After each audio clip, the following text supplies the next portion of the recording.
Ultimatumi zyrtari të Departamentit Amerikan të Shtetit Hoyt Bryani për të rivlerësuar ofertën McAllister ka përfshirë politikën shqiptare në negociata intensive, por pa mundur të japë një përgjigje pozitive.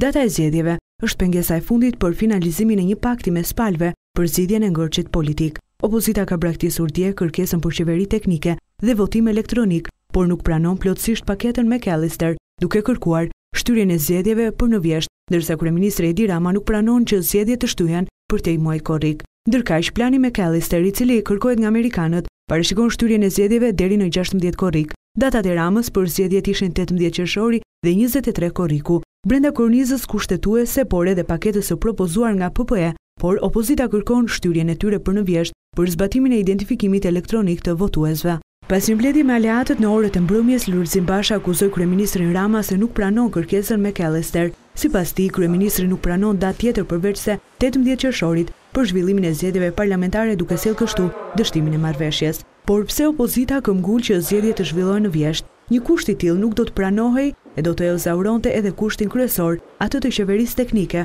për shkak se qeverisë mbaron mandati në shtator. Pas dështimit të marrëveshjes politike, opozita do të vazhdojë të qëndrojë në çadrën e ngritur përballë kryeministrisë.